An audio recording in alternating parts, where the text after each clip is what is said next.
Hello, good morning, जोहार। आज तारीख 28 अप्रैल, दिन है रविवार। समय हो चला है झारखंड की खबरों को जानने का, लेकिन उससे पहले अभी तक आपने चैनल को सब्सक्राइब नहीं किया तो चैनल को सब्सक्राइब कर लीजिए, वीडियो को एक लाइक कर दीजिए। चलिए जानते हैं झारखंड की प्रमुख बड़ी खबरों को।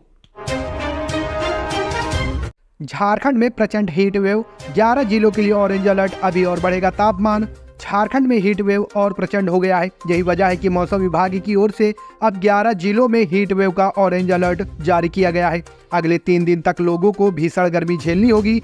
मौसम विभाग के वैज्ञानिकों ने यह जानकारी दी। मौसम वैज्ञानिकों का कहना है कि 28 अप्रैल से 30 अप्रैल तक अधिकतर जिलों में लू का प्रकोप लोगों को झेलना होगा। भारत मौसम विज्ञान विभाग के रांची स्थित मौसम केंद्र के प्रमुख अभिषेक आनंद ने शनिवार को न्यूज झारखंडी को बताया कि अगले 2 से 3 दिनों में गर्मी और बढ़ेगी, इसलिए लोगों को अभी से सावधानी बरतनी चाहिए। अभिषेक आनंद ने बताया कि पिछले 24 घंटे के दौरान सरायकेला झारखंड का सबसे गर्म स्थान रहा। यहाँ का अधिकतम तापमान 45 डिग्री सेंटीग्रेड रिकॉर्ड किया गया। उन्होंने बताया कि तापमान में 2 डिग्री की वृद्धि होने की संभावना है।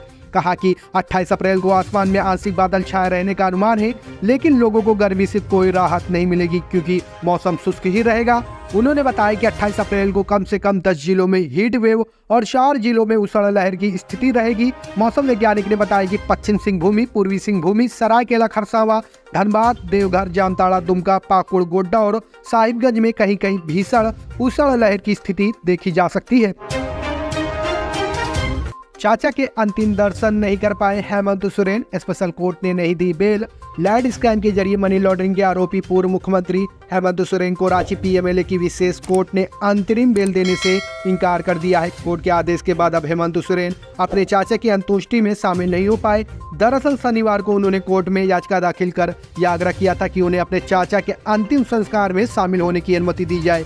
बता दें कि इसके साथ ही हेमंत सोरेन ने कोर्ट से 13 दिनों की अंतरिम बेल भी मांगी थी। इस पर कोर्ट ने सुनवाई करते हुए यह आदेश दिया है। बता दें कि शनिवार की सुबह झामुमो सुप्रीमो शिबू सोरेन के बड़े भाई राजा राम सोरेन नहीं रहे। उम्र के आखिरी पड़ाव में बीमारी से लड़ते हुए कल उनकी मृत्यु हो गई। राजा राम सोरेन रांची में ही रहते थे। रांची में बर्ड फ्लू संक्रमित 2 चिकित्सकों समेत 6 को किया गया क्वारंटाइन। राजधानी रांची के होटवार इलाके में बर्ड फ्लू फैला हुआ है। प्रशासन ने इससे निपटने की पूरी तैयारी कर ली है। प्रभावित इलाका क्षेत्रीय कुक्कुट प्रक्षेत्र होटवार में है। एहतियात के तौर पर वहां 2 के चिकित्सकों समेत 6 लोगों को क्वारंटाइन किया गया है। कुक्कुट प्रक्षेत्र के आसपास के इलाकों को कंटोनमेंट जोन घोषित कर दिया गया है। इस बाबत प्रक्षेत्र डॉक्टर गणेश ने बताया कि प्रतिबंधित जोन के 1 किलोमीटर के रेडियस में मुर्गी, बतख और अंडे को जब्त कर नष्ट करने का काम किया जा रहा है। साथ ही लोगों को अलर्ट किया गया है। उन्होंने बताया कि बर्ड फ्लू की पुष्टि के बाद दिल्ली से विशेषज्ञों की टीम रांची आई थी।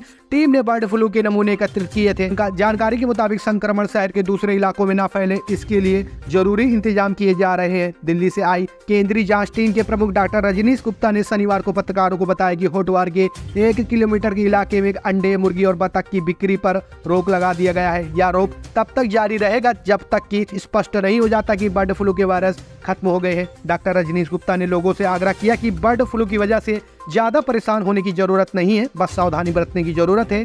जिन लोगों के घरों के आसपास मुर्गी पालन किया जाता है उन्हें अलर्ट रहने की जरूरत है। यदि उन्हें तेज बुखार, गले में खराश, सर्दी, जुकाम, बदन दर्द, भूख की कमी जैसे लक्षण होते हैं तो तुरंत डॉक्टरों से मिलना चाहिए।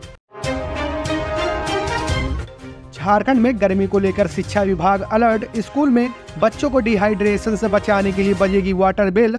राज्य में पड़ रही गर्मी में सरकारी स्कूलों के बच्चों को डिहाइड्रेशन से बचाने के लिए घंटी बजाई जाएगी। स्कूलों में घंटी बजाकर बच्चों को स्वच्छ पानी पीने के लिए प्रेरित किया जाएगा। इस अवधि में बच्चे लाइन में लगकर पानी पिएंगे। इसे लेकर स्कूली शिक्षा एवं साक्षरता विभाग के सचिव उमा शंकर सिंह ने सभी जिला शिक्षा पदाधिकारियों एवं जिला शिक्षा अधीक्षकों को एडवाइजरी के साथ दिशा निर्देश भेजे हैं। उन्होंने सभी जिलों को प्रतिदिन खैरियत प्रतिवेदन भी शाम 6 बजे तक उपलब्ध कराने के निर्देश दिए हैं। इसके लिए सभी कक्षा कक्ष के पास स्वच्छ पानी का घड़ा, स्वच्छ पानी, टीसनी, पानी का गिलास आदि की व्यवस्था विद्यालय प्रबंधन द्वारा किया जाएगा।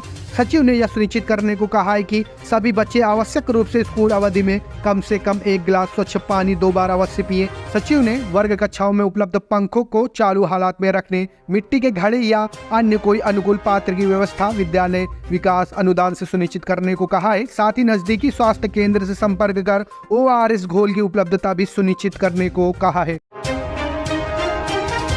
रांची में भीषण सड़क हादसा, बच्चों से भरी स्कूल बस पलटी, 15 जख्मी।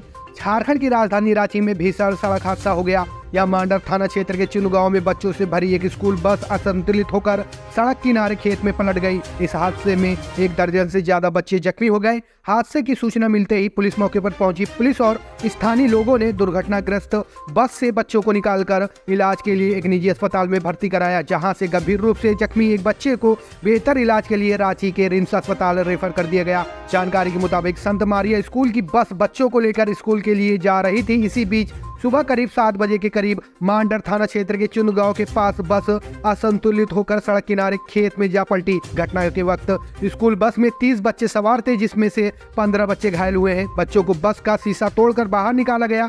आशंका व्यक्त की जा रही है कि बस की गति तेज होने के कारण यह हादसा हुआ। सूचना मिलते ही मौके पर मांडर थाने की पुलिस पहुंची। इस हादसे के बाद स्कूल बस का चालक फरार हो गया है, जिसकी तलाश की जा रही है। बच्चों के अभिभावकों ने यह आरोप लगाया है कि घटना के वक्त स्कूल ड्राइवर फोन पर बात करते हुए तेज गति से बस चला रहा था। इस स्कूल बस अपने तय समय से लगभग 45 मिनट लेट थी, जिसकी भरपाई करने के दौरान यह हादसा हुआ है।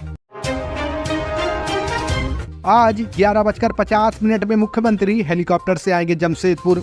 मुख्यमंत्री चंपई सोरेन रविवार को जमशेदपुर के संक्षिप्त दौरे पर आ रहे हैं। वे 11:50 पे सोनारी एयरपोर्ट पहुंचेंगे। वहां से सीधे टाउन हॉल जाएंगे। 11:05 से 3 बजे तक वे 3 विधानसभा क्षेत्रों जमशेदपुर पूर्वी, जमशेदपुर पश्चिम और जुगसुलाई विधानसभा क्षेत्र के जमशेदपुर प्रखंड इलाके की बूथ स्तरीय कमेटी के साथ संवाद करेंगे। 3:15 में वे वहां से निकलकर एयरपोर्ट पहुंचेंगे, फिर रांची रवाना हो जाएंगे। मुख्यमंत्री का कार्यक्रम आधिकारिक रूप से जिला प्रशासन के पास पहुंच गया है।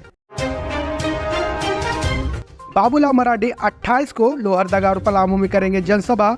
भाजपा के प्रदेश अध्यक्ष बाबूलाल मरांडी रविवार को यानी कि आज पलामू और लोहरदगा में जनसभा को संबोधित करेंगे। मरांडी छतरपुर विधानसभा के किशनपुर मध्य विद्यालय मैदान में आयोजित जनसभा को 11 बजे संबोधित करेंगे।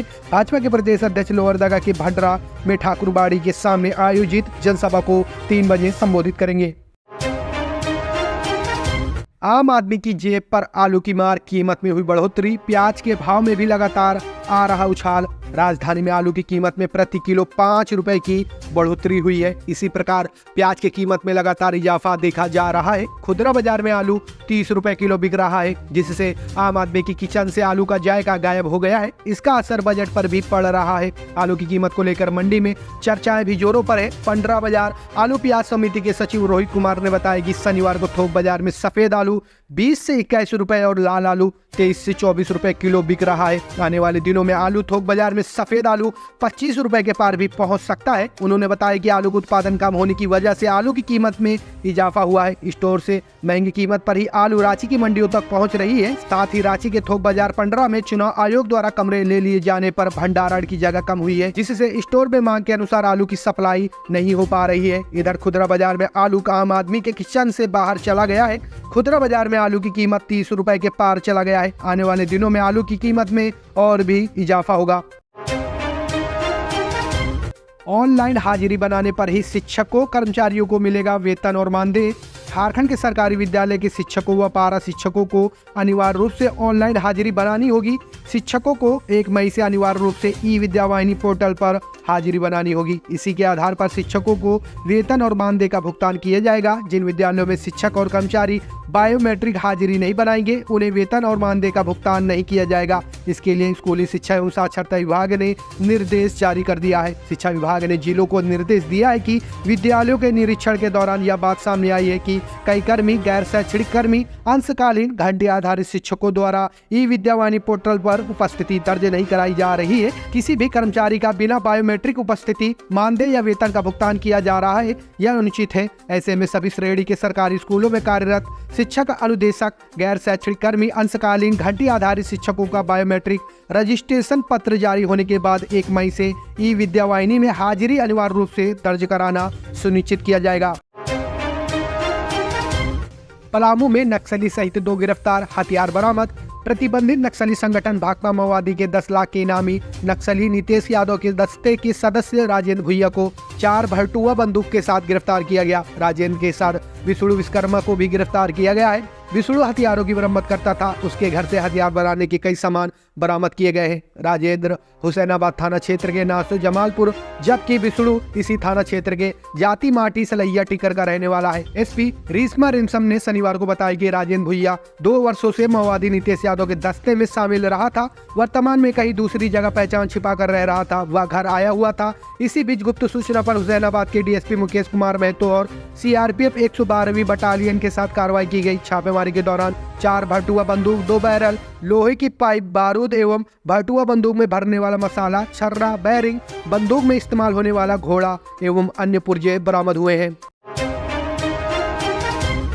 गढ़वा में फंदे से लटकता मिला बीडीओ का शव। जिले के बिशुनपुरा के प्रखंड विकास पदाधिकारी हीरक मन्नान क्रिकेटा का शव शनिवार की दोपहर उनके आवास पर फंदे से झूलता मिला। जानकारी के अनुसार शनिवार सुबह से ही उनके आवास का दरवाजा बंद था। जब ब्लॉक स्टाफ दोपहर 3 बजे किसी कागजात पर उनसे हस्ताक्षर कराने गए तो दरवाजा बंद था। कर्मियों ने इसकी सूचना बिशुनपुरा थाने को दी। पुलिस ने खिड़की से झांक कर देखा तो उनका शव रस्सी के फंदे से झूल रहा था। वरीय अधिकारियों के पहुंचने एवं परिजनों की सहमति के बाद डेड बॉडी को फंदे से उतारा गया। वीडियो ने आत्महत्या क्यों की यह स्पष्ट नहीं हो पाया है। प्रखंड के बड़े पदाधिकारी का सुसाइड कर लेना चिंता का विषय है। गढ़वा के एसपी दीपक पांडे ने घटना की पुष्टि की है। उन्होंने बताया कि हत्या एवं आत्महत्या के एंगल पर जांच की जाएगी।